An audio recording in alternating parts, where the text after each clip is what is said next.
Hi, I'm Kat McDavitt, and I have a very special Lady Boss guest here today. I have Angela Ammons. She's the CEO of Clinch Memorial Hospital in South Georgia. And I met Angela through a Clubhouse encounter. For those of you who don't know Clubhouse, it is a new social media app that has taken the world by storm.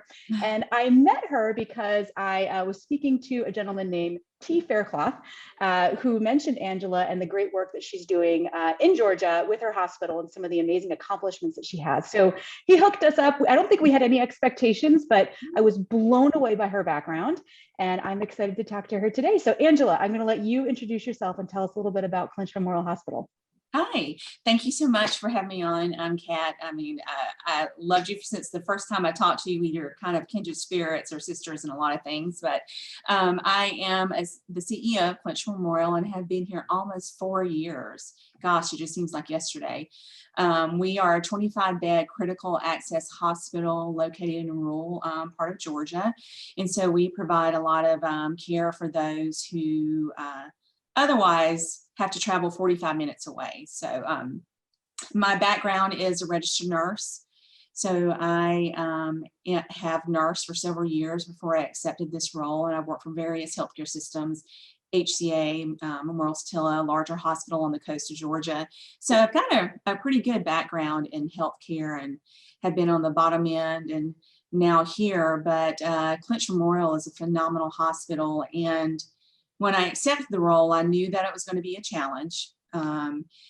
Georgia hospitals have faced so many closures over the last several years, and I knew that we were pending closure as well.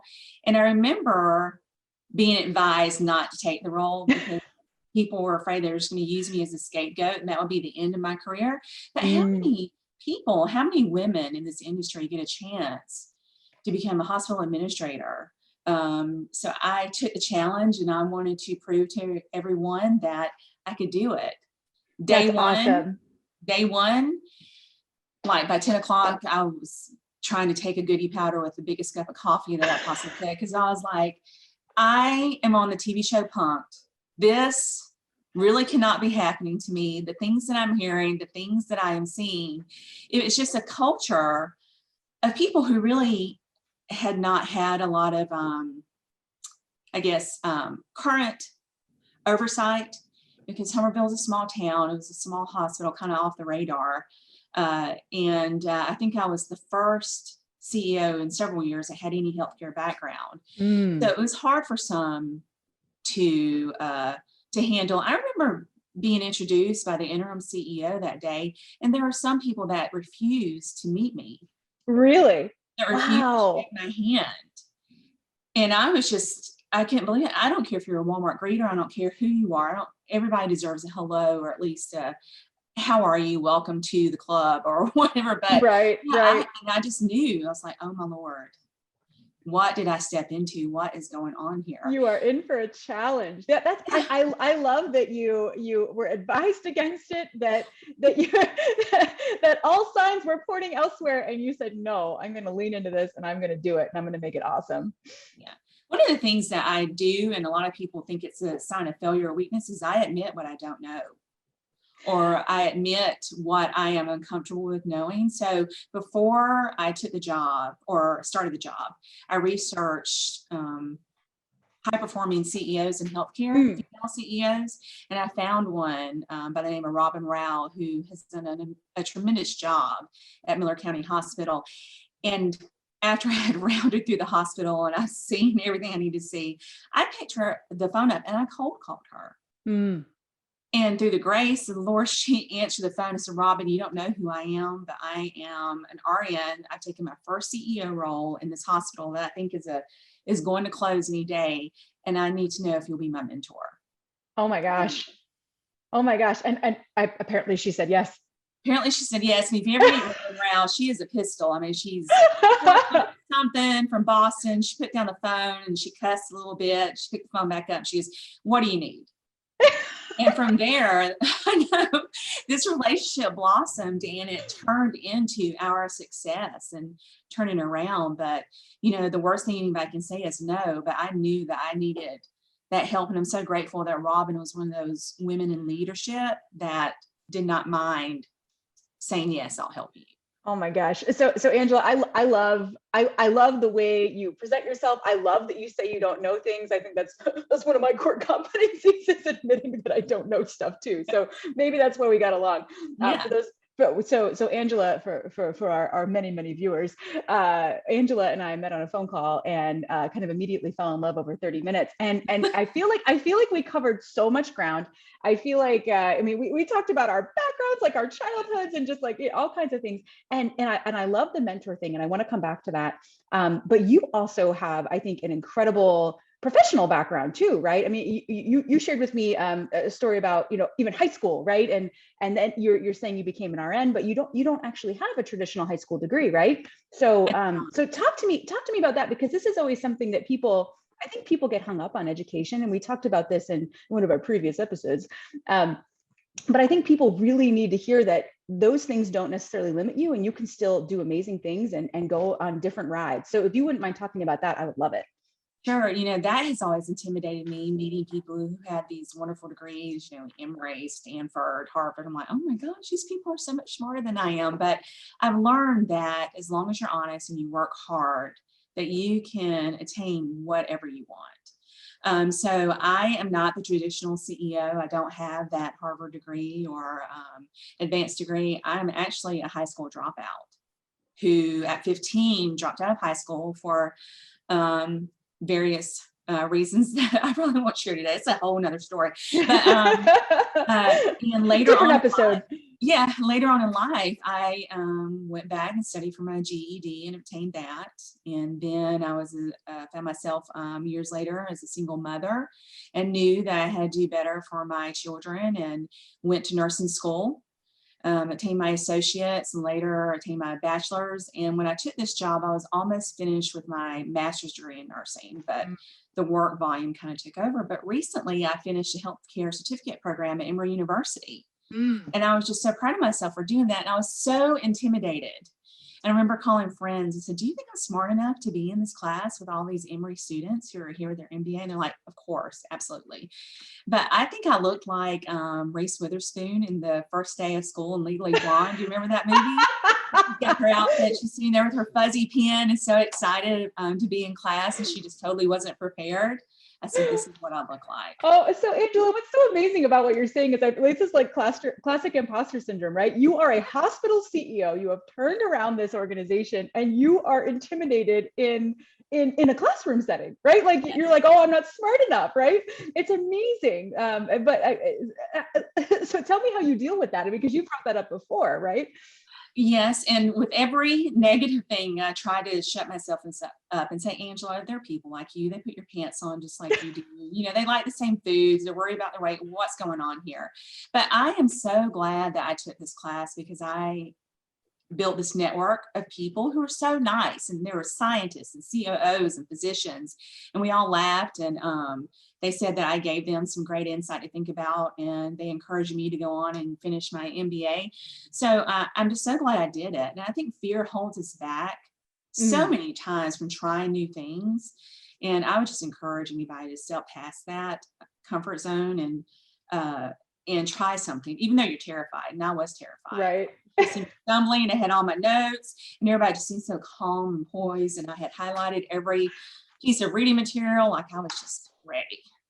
And I bombed a couple of times. It was like one time I was taking a finance class, and the professor asked me a question. I already told him. I said, I don't have this finance degree. I'm just in the certificate program. And he called on me in front of everybody, and I said, my CFO usually handles that. Thank you. I appreciate that. It's like learning your strengths and weaknesses, outsourcing, right? You're just demonstrating all the skills of leadership. Yeah. I think that's great. Now, for all of my children, never, ever would I want them to take the same path that I did. You're going to college, you're doing this, I'll do everything I can to support you. College, that time will pass by anyway, but when it passes by, you'll have your degree and then have fun. So I constantly stress that to everyone else, but it hasn't been easy. It's been hard, but I think the street smarts that I picked up along the way, because, there are some times in my life where I was homeless, and that's incredible. On other people's generosity and charity, and struggled a bit to help me be a little bit more intuitive to some people because I was exposed to various things, but just work hard, show up like you're supposed to. We have so many people graduating there, like in their early 20s with MHA degrees and MBAs. And I remember in an interview, I said, what is it that you think you can offer us? And he said, I am here to take over. And I was like, are you still on your mother's insurance plan? You're here to take over the healthcare world. I was like, so many people come in the doors. You owe me. What can you give me? And the key to true success is you showing up and you saying, let me show you what I can do for you. Let me work hard for you. Let me take on these things and realizing that no one owes us anything. I mean, really, above minimum wage. I mean, that's the basic requirements and everything else is a benefit. But there's so many people that just automatically show up and go, I have a degree, so I'm ready. No. There's a lot of real world experiences that will help you become ready. But there's a lot of failures, a lot of bombs, a lot of things that you wish you could just erase. Yep. The whiteboard, like, that never happened. Thank God that's sealed and you can't open that up. But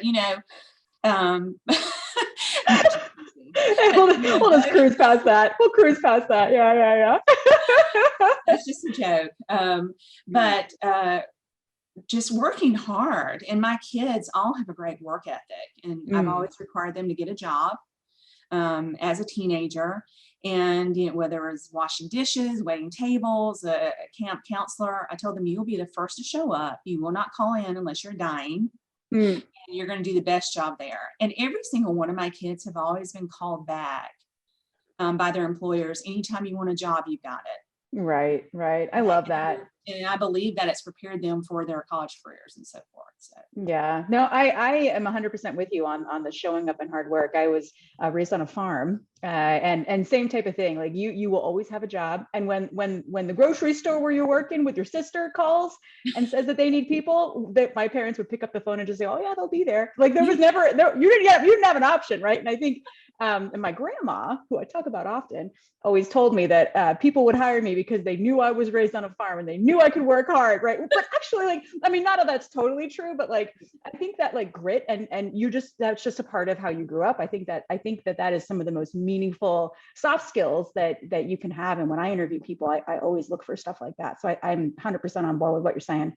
Yeah, and dedication in the healthcare world, it's great to be an RN.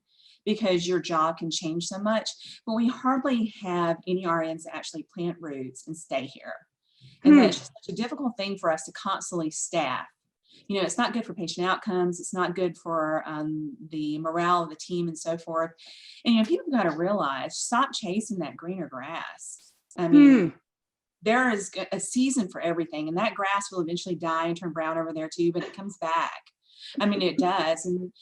And people just are not comfortable with conflict. And it has not been an easy road for me here. And, when I took this position, I faced a lot of criticism from what I thought were my friends, acquaintances.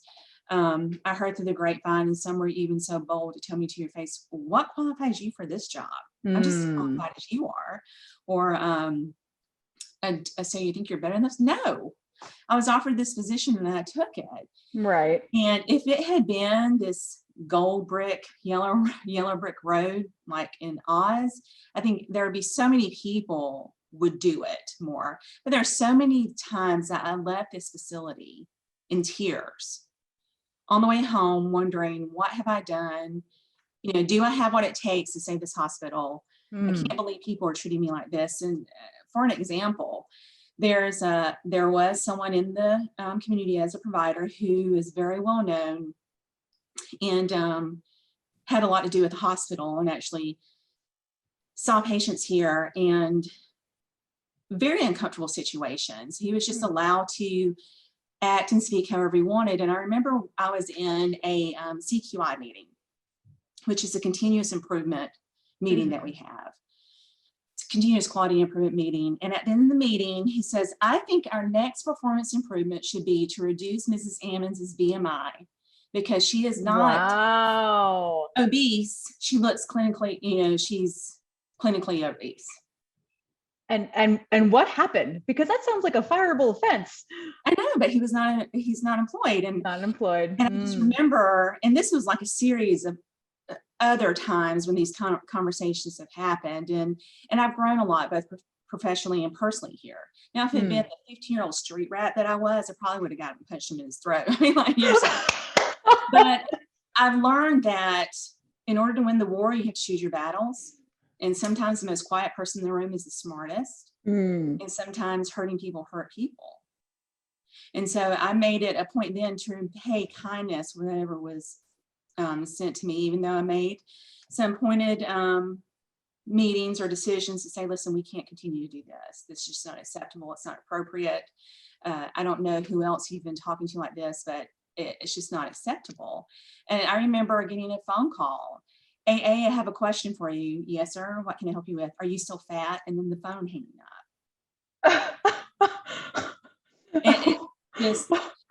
And you know, this culture that had been created said this is okay. And I said, this is not okay. And you know, when I get so much pushback from the community because I'm an outsider, I'm not from here. My family's not well known. I wasn't born in the county and so forth. They just don't understand the day-to-day sacrifices that people like us make to make this hospital a success, to make your company a success. Because it's more than just me. If it was just all about me and someone is slinging offensive things to me, then I would just pack and go home. Right.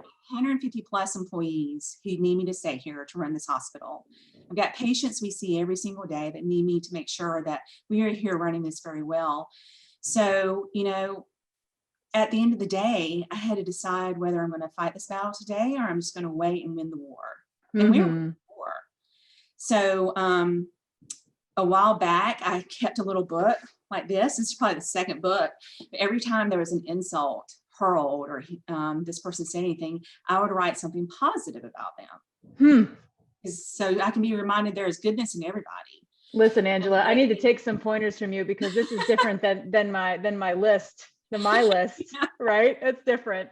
Yeah, and I knew regardless of the conflict that we had, that we could only be a success if we learned how to work together. Now, 3 years later, we have an amicable relationship. Those kind of conversations no longer happen. I've reached out to him for help during the pandemic and him vice versa, and we've helped each other and we've come together. But if I had just halted what I was doing because of that one criticism, or the attack from this one person, where would we be today? So I think my childhood and my upbringing helped create a resiliency where some of those things, I'm just like, is that all you got? Because I've seen much worse.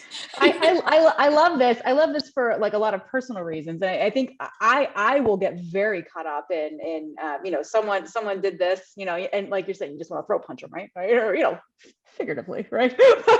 But you know, but you're right. It does halt your progress, right? You are spending all of your energy on wanting to deal with that problem, and you lose sight of the bigger goal, which is unfortunate, right? Like again, it always comes back like you shouldn't have to do that, right? You shouldn't have to even deal with the situation, but we do. Yes. So how do we react? And I love how you're responding to it. Yeah, and I was like, I am trying to save this hospital, and I'm having to put up with this. And so whenever I'm dealing with an unhappy employee, I'm like, look, I'm doing all that I can for you. I just need it back for me. I mean, there are so many sacrifices you may not know that I have personally made to make this hospital a success. Believe me, I am on your team. And a lot of people don't know how to take me because I leave the sugar and the honey and please out a lot because I don't have time for that. I mean, I'm the most forgiving person you will ever meet. Like, people can wrong me so many times. I'm like, it's okay. Because I believe that grace goes so far and we should extend it as often as we can. But I have a strong personality. And a lot of people don't know how to take that. And I remember when they were renewing my contract here, the attorney, who is a friend of the person we spoke of earlier, tried to write in a clause in the contract that if I offended this person, that would be cause for termination for my employment here. Because of my strong personality. And he's like, you know, she has a very strong personality. But if I had been a man in this role, he's a take charge kind of guy. That's right. That is always how it is. You know, and then when we have to take care of business, we're difficult. Right, You know, right. and they're always looking at men because they wear the pants. But guess what? Women wear pants and a skirt, and we look great in both. Yeah, in heels, walking Men don't. backwards. Yeah, men can't wear skirts and look great, but we can wear both and still do our jobs. Yeah, I mean, you're totally, you're saying so many things here that I think are like totally like hitting the right note. I think that you're right. And there are tons of studies out there saying that, yeah, women are often perceived as aggressive. And if men say the same things and with the same tone, they're perceived as in charge. And, that's great. Everything's great. And it is a challenge. And I face that in my career as well, that like, I've been told often I have a strong personality or I'm a tall cup of coffee or whatever you want to call it. But I'm still speaking less than my male counterparts, right? I'm still not as nearly as aggressive as they are, and it's perceived much differently. And it's hard, right? And it's hard. And for me, the thing that I've learned is, or maybe not learned, but the thing that I have decided, and maybe it's not everyone's truth, is that I think things will change. They will change more slowly than I want, but they will change. Yes, and they are. And 3 years or almost 4 years now, we have a great relationship with everyone on our team, board and attorney, because we realize that time does prove what you're trying to do in your efforts. We've turned the hospital around. My team is excellent. I've made sure that I hired everybody that was smarter than me in all the different areas. Smart. And they work very hard, and they embrace the vision that I have for our hospital and this county. And it's so hard. It's so hard for critical access hospitals anywhere in the United States to try to survive, because we don't have that backup of being well known like Wellstar, HCA, Navicent, and so forth. So, we have to try to find ingenious ways to survive. And, yeah. So let's talk about that, because I think the turnaround story of your hospital is actually phenomenal, right? You're saying it was on the verge of closure, right, when you took over, and you came into, it sounds like a pretty hostile environment, and dealt with a lot of really serious issues personally while you were early in your leadership career, or your leadership position. So tell me about what you did there, because I love how you seem to look at this from a different perspective, and maybe the fact that you were an outsider actually became a benefit. So I'd love for you to just tell everyone how you did that and the awesome results that you have right now. For the hospital's success, it was a benefit because I did not have the emotional and personal ties to people in the organization. And there are some great people that have worked here. People that would give you the shirt off their backs were so kind, but maybe they're just not the appropriate person for the position that they were holding. And it's hard for someone who has to sit next to that person at the church pew on Sunday, or that their mother taught your child, in order for you to make those hard decisions. Because at the end of the day, my obligation is to the taxpayers of this county and to my board. And to the employees, to make sure that we have a viable hospital for them to be employed in, not for me to continue to make friends or to keep friends. So I had to have some very direct conversations, which a lot of people took me as a bulldog, but it's not. Sometimes when you speak the truth, it's harsh. And you can say it in the nicest way, and it's still received as something being very harsh. So I remember my second board meeting ever here at the hospital, second board meeting, our auditors coming in and delivering the news that due to multi-million-dollar losses, we were going to close unless we did something differently. And I said, oh my God, I should have listened. I should have never accepted this job. I'm going to be the scapegoat. Hospital closes because of our intern CEO. I was like, what in the world have I done? But then I went home and I said, this will never happen. We're not going to close. Those people need me, and this town needs me to make sure this hospital stays open. So my mentor, Robin Rao, and I, that relationship and the business plan and the ideas she shared with me has allowed us to keep this hospital open. We went from a very small net revenue of a service line, $730,000 a year, which is nothing. It takes $1 million a month to pay our bills, to, after implementing a new program, 18 months later, 5.6 million in revenue. Wow. Huge. Yes. Yeah. And it took a lot of work. It took work from my CNO, my director of nursing, to say, okay, we're going to start taking care of patients that we have never taken care of before. Our average daily census was 2.3, 2 patients a day. that could walk and talk and pretty much feed themselves. So there was not a lot of work. Literally, when I first started here, I would go around to the nurses station and people were twiddling their thumbs. They were watching Netflix, they were reading books. So it's very hard for people to understand that when we started getting all these patients in, oh, I do have to work my 12-hour shift today. This is a little bit harder than I signed up for. But 3 years later, we had an FTE growth by about 40 people. Oh, we awesome. upgraded our infrastructure in IT. We've bought new equipment. We are expanding services. We are able to hire our own physicians. So that work back then that people thought, this is just too much, we can't do this, led to the success. And it really helped us be prepared for the pandemic because we started a ventilator program for long-term patients with our own bent and traits. Remember, going from patients that could walk and talk to patients on ventilators with massive who are paralyzed, who needed such more extensive services we offered. But when the pandemic hit and people were in need of ventilators and didn't know how to take care of these patients who were ending up on vents from COVID, we were prepared. Right. Little did we know that this innovation or this new service line was going to prepare us for a pandemic a year later.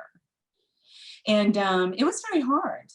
In nursing school, you take a class about triage, and you're on a desert island, and the boat comes, you can only save 5 people. Who is it? And I used to scoff at that because I'm like, there's no way. There's always going to be enough in healthcare. We're going to save everybody. Well, during this pandemic time, there were days that we literally had to choose who got a bed.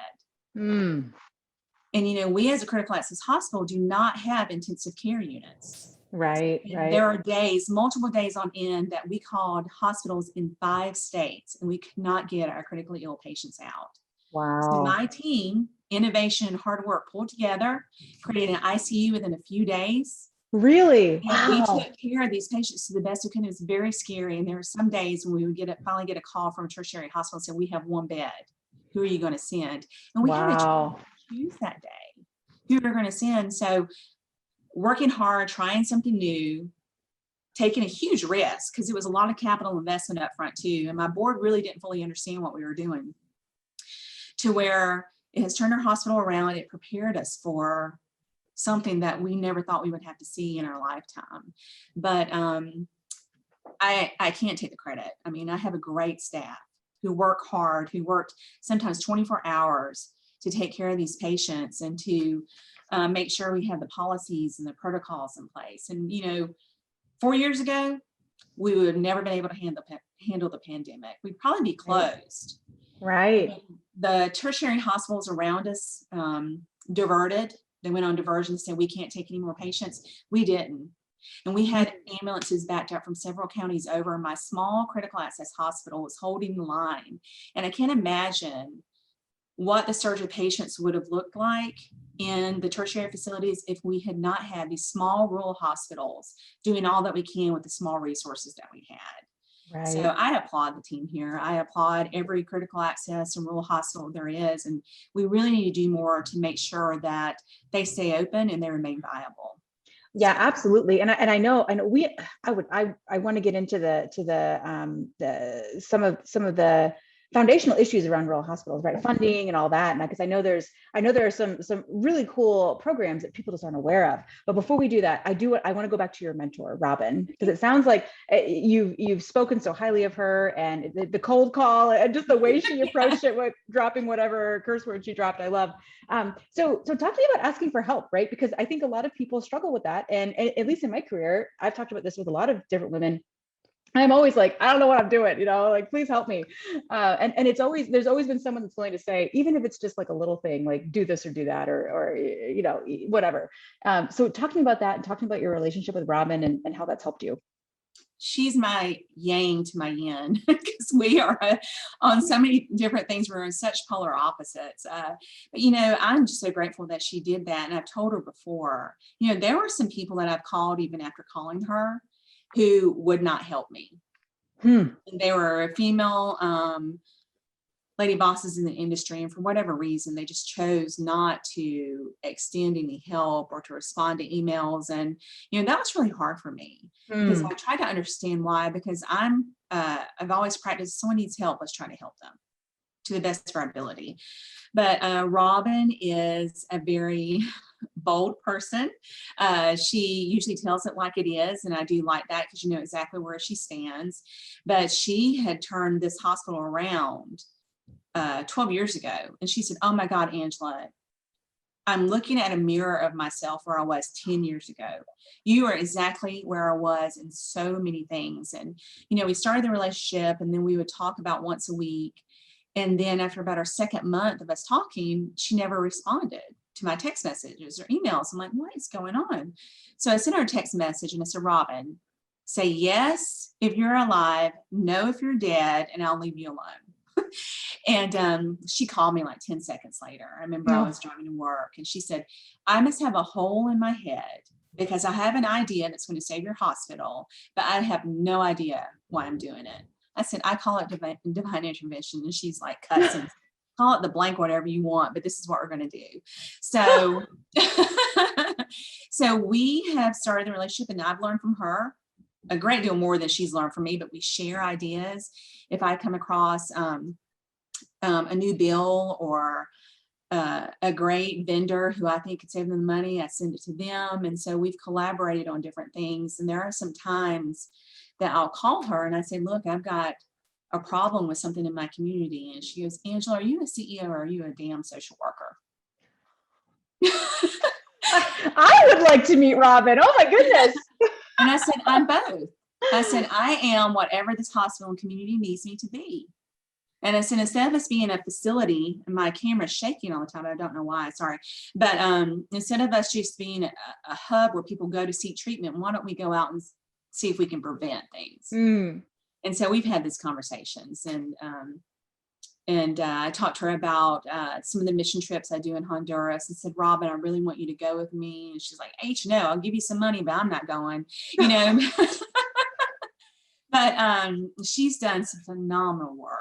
And I hope to be at least half the success that she has been. And she continues to do it. It's like she comes up with these ideas that are amazing. And a lot of people don't know how to take her because, like I said before, she's abrupt. She's gone through the hallway and she's asked a question and people go, I don't know. She goes, how the hell do you still have a job?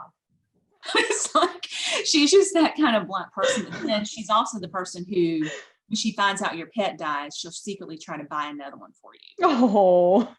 Or to take care of you. She's a farmer part-time. So whenever she leaves work, she has this sheep farm. And in a really hard day, I said, you know what, Robin, I'm going to take up farming. I'm going to grow vegetables and to sell vegetables at a roadside stand. She said, no, you won't. You're not going to do that. But our relationship has proven to people that you can share. And there's going to be just as much success for you as there is for her. Now, this is not a duplication of what she does. We've replicated it. So it's a little bit different. And it's not a cookie cutter fix. So just because someone is successful in one thing doesn't mean you're a failure if you can't do it here. And I realize that we live in a different part of Georgia. We serve a different population. So not everything's going to work the same for me, but that we can celebrate. And I'm big on celebrating. Any female CEO that I come in contact with and I keep up with them on LinkedIn or Facebook and I see that they received accreditation or received an award, they might receive a bouquet of flowers from me or a gift and say, way to go. I am so proud of you. And I believe that there is just so much criticism in the world that people are just so shocked to receive a bit of kindness. They really don't know how to react to that. Yeah. Hey, I just want to celebrate you. I just want to say good job and, you know, keep it moving forward. Great job. Do it. Oh my gosh. I love that. And I love all the things, right? I love that you have this relationship with Robin. And what hospital is she from again? I'm not Miller sure. County. Miller County. Got it. I love that. She sounds like a total lady boss. We should interview her too. Yes, but so I like this. So I love network. I love networking and I love like really having like true authentic networks. And so I'm really interested in what you're saying about like, sending people flowers or like, hey, I am like genuinely interested in what you're doing. And I think that's awesome. And because I think that, you know, when you reach a certain level and you kind of alluded a little bit to this, but the lonely at the top, type of syndrome, right? It's lonely at the top, right? And you all of a sudden don't have many peers, and that's hard. And that's hard as you move through management levels in general, but it's really hard when you're the CEO of something. And so I love that you've still created this network. And that's kind of what we're trying to do with these Lady Boss interviews too, right? It's like, hey, there are lots of people out there who are doing awesome stuff and kicking butt, and they have the same problems, and like, we should all hang out. We should. Lady Boss cocktail party. I mean, I'm like totally down with that. So yeah, and you know, we went from, okay, remember I told you second board meeting, hospital's going to close, to where in November 2020, we're featured in Time magazine. Right. So talk about that. So like, what did that? So just tell me about the Time article, and then what did it do? What did it do for you, and what did it do for the hospital? Oh my gosh. So I'm still in shock. I still haven't read the article. I'm uncomfortable with that kind of attention, but so it had gotten out some of the success stories of the collaboration partnership between Robin and I. So I was invited to go present, Robin and I were, to a journalist at Kaiser Journalist Foundation. So Robin and I go. I didn't know what it was. And we walk into this room in Atlanta, and there is this like U-shaped table of journalists. And I was like, Robin, I would have dressed better. And she's like, you know, I don't give a crap. She got your own jeans and t-shirt. But you know, Politico magazine, Atlanta Journal-Constitution, the LA Times. I mean, there's this team of journalists there, and I was like, oh my gosh. And so they were interested in our story and about saving rural and what can be done. And then after that meeting, I happened to have a phone call from a journalist who did some freelance for Time. And then he said, I'm really interested in your story, and I want to know if we can write about you. And I was like, me? Are you sure it's about me? And I was just so blown away. This favor that I have received from people, and I don't deserve it, and I'm just amazed by that. But I took it as an opportunity to share the hard work of the people in my organization, because they deserve 100 rounds of applause. Yes. But to shed light on rural hospitals and what we do. So he came down, spent the day. They sent this fancy Time magazine photographer in, and then the pandemic hit, and then I think they almost shelved the story. And then Max reached back out and he said, hey, we're revisiting it. I really want my editors to publish it. Why do you think we should? And I said, I think you should, because all of the work that is talked about, or that you interviewed me in that article, prepared us for this pandemic. So I want to tell everyone that sometimes you don't know why you're doing something or going through something, but it is preparing you for something in the future. You just have to take the lesson from it. So November 2020, it comes out, and bam, it just blows up, and is very uncomfortable for me to share that and to send it to my friends and family, because I brace myself for criticism, because not everyone is happy for you when you succeed. That's correct. And there's a lot of people who just knew me from work. They didn't know the struggles I had gone through personally, or the hard work it takes to get to a position like this. And so I braced myself for the onslaught of criticisms, and I got them. And it was very hard to hear them, and it was very hard to receive some of them, but you know, I've gotten better at letting things slide off my back and not worry about it. So I'm hoping that people can see that rural hospitals are important, and that if they ever think about investing or helping a hospital to use a hospital that's trying to make differences. Let's talk about that, because I think that that Time article as well, I think, and what you're saying, and I think we've seen it in the pandemic, that a lot of these smaller hospitals, critical access hospitals, I mean, the reason they're called critical access is for a reason, right? They are a key part of the community. There's not a lot of access around, and in the pandemic, that was kind of a pretty big deal, right? And the other side of that is we know that in a lot of cases, funding isn't always available, right? And you were saying that your hospital was almost on the verge of closure. The pandemic hit, there wasn't a lot of money right away. But you are, again, being tenacious in your fight to find additional funding to help your hospitals succeed. And you were telling me about something that totally blew me away, just about these programs that people don't know about. Yeah. Yeah. So state of Georgia realized that critical access hospitals, rural hospitals were, it was a pandemic. The closures were a pandemic that were happening among us. So they set aside $60 million from their state budget for people who wish to invest in a hospital. And I say invest, and it's really hard for me to explain this. So it's a tax credit. It's called the Georgia Heart Tax Credit. So if you would like to make a donation to Clinch Hospital or to any of the hospitals that are on the approved list, you can make a donation of your tax liability and receive a dollar for dollar tax credit. The state of Georgia recognizes that as you pay in your taxes. So it's not like them getting your tax refund or whatever, so you can meet with your accountant and he says, okay, your tax liability is $1,800. That's what it's been for the last several years. It's what it's going to be this year. You can go onto the Georgia Heart website, make an application, choose the hospital you want to donate to, and they'll do the application for you. And the state of Georgia says, okay, you paid your taxes. See, that's like, you told me that and I was like, what? Like, it's crazy. And what bums me out is there are programs like that out there, right? And people just don't know about it. And instead you're just, you're just like, you send you click TurboTax and just send it off to the state. And you're like, but yeah, no, and I know you're trying to get the word out about that. So I love that. And I know you have, what's your goal for this year? Because I know you were talking about, you told your board you have a big goal to get people to be aware of these programs. So each hospital is eligible, can receive up to $4 million. And I don't think there has been very many hospitals to receive that. Last year, we received about $178,000, which is not a lot, but it was the pandemic. I would love to get to 4 million because there are, most of our donors have come from people in Atlanta who've never set foot in our door, who get it, who believe in it, who understand this is a dollar for dollar tax credit.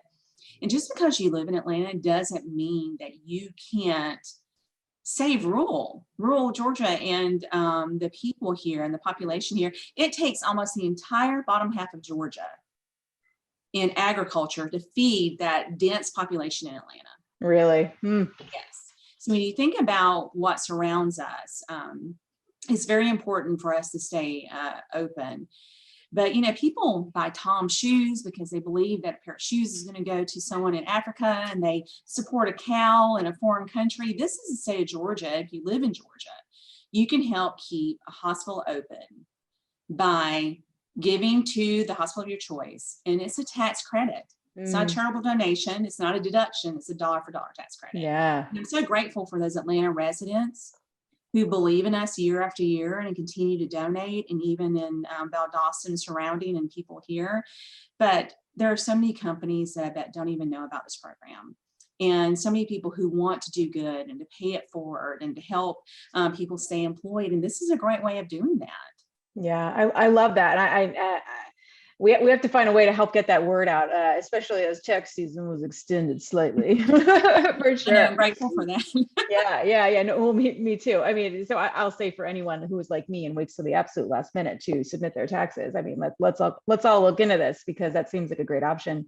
Well, so with the few minutes we have left, Angela, I want to talk. So, okay. So, you said it was hard, right? The change and getting into leadership and all those struggles you dealt with.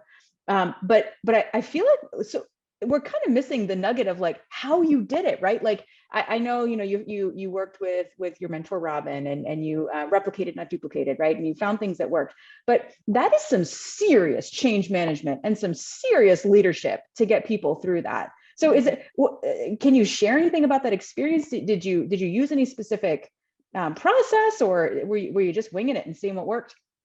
Sometimes I winged it and see what works, but I was very open and honest and transparent with my staff. I think I had I believe earlier on, I had a mandatory meeting with everybody, the employees, and they said, as long as we worked here, we haven't had something like this. And, we were pinching every penny, and I had to have a hard conversation with everyone in that room.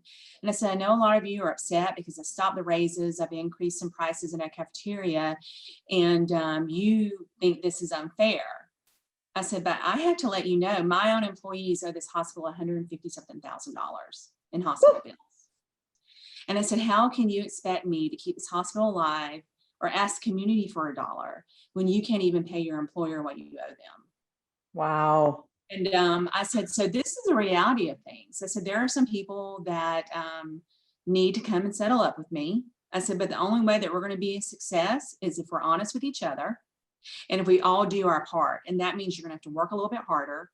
You're going to have to change right now your mindset, because we can't continue to do the same things and survive.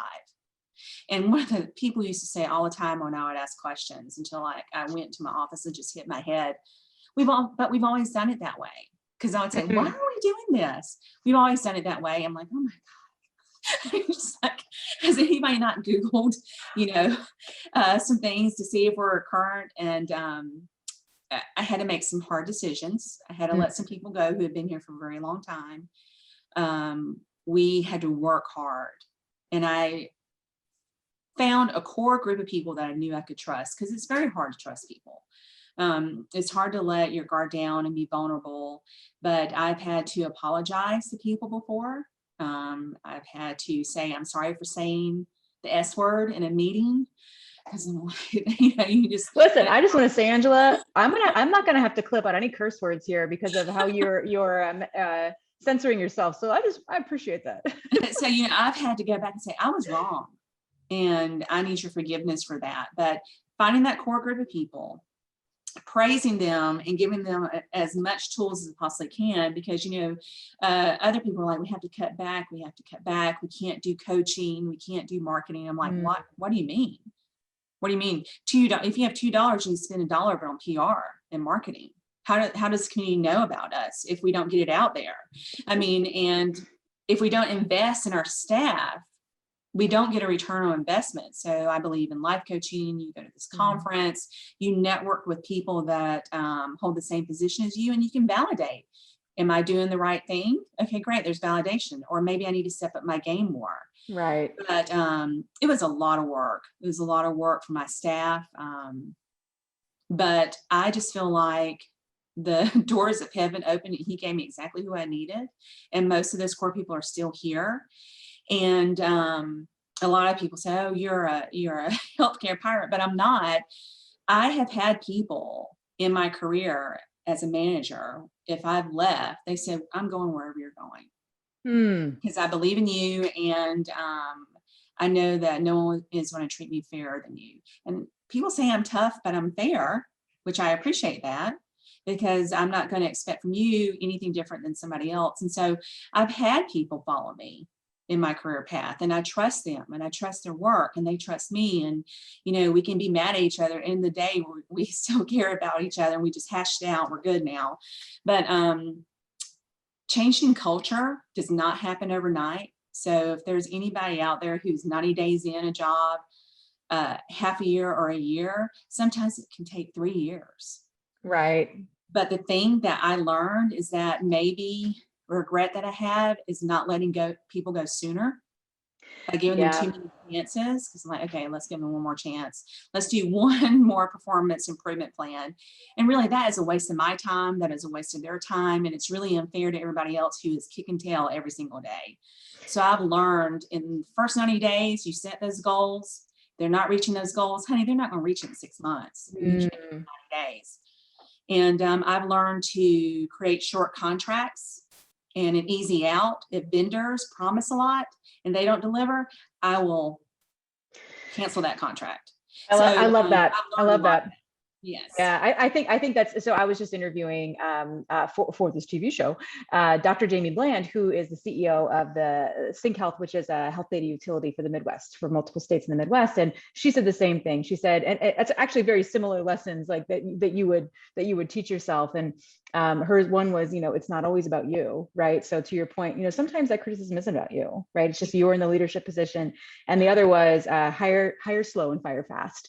Right. It's very difficult to make people fit when you just know that it's not going to be a fit. And sometimes they know that too. So I think that's, I had a conversation with this vendor because I wrote it, and there was an out 5 months, and if we're not meeting eye to eye, it can just be an out regardless of reason.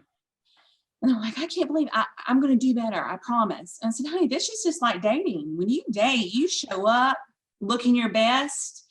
You cater, you're nice, you're charming. That's what you do right out of the gate. And I said, you didn't do that right out of the gate. You were your worst performance. And then you think we're going to give you a chance to do better. It does not work like that. Oh my goodness. I No. love that. I love you. I want to follow you. Let me I think that's awesome. But I think the key about your personality and the whole leadership thing and the change management was, it sounds like you are tough, right? You're direct, but you were transparent and you were consistent, right? So people knew where they were going with you, and they probably knew that where they stood with you at all times, right? It wasn't, there weren't a lot of honeys and sweeties and whatever, but it sounds like you were an effective leader. Yeah, I try, and I'm not going to win it all. There's some people, it doesn't matter what I've done for them. If we've had to part ways, I'm the worst thing that's ever happened to them. And there's all these lies. And I have been the center of so many Facebook closed books of get rid of the CEO. Let's join the boardroom because whatever. But well, what, as the great Miriam Paramore said in one of our previous episodes, there's always going to be someone who doesn't like you. Yeah. And this belief that you can't get close to your subordinates or you can't be friends and learn. I think that's not true. I do believe that you need to be careful and create some boundaries, but there's no way of knowing if someone's struggling or what you can do to help someone. And you never know what a handwritten note does for somebody. Oh yeah. People are just so blown away by thank you for showing up every day and giving your best. I think that's so important. The little things count and add up to a lot. They really do. And I agree with your point as well. There's that is like the common theme, right? Don't be friends with subordinates. And it is lonely at the top, and it's always going to be lonely because, like you said, there are boundaries and you can't share everything with everyone. But I've always believed that I have created healthier teams by having an ear to the ground and knowing when someone's not happy. Because if you don't give them the opportunity, if you're not accessible enough for them to tell you that they're hurting or something's wrong, then you can't fix it, right? So I'm totally on board with that too. I think that paradigm needs to shift a little bit. I think it's pretty old school. Absolutely. I know. And sometimes people go, well, I need your advice. And someone goes, why are you asking me? And they're like, well, I was like, oh yeah, that's right. I'm the CEO.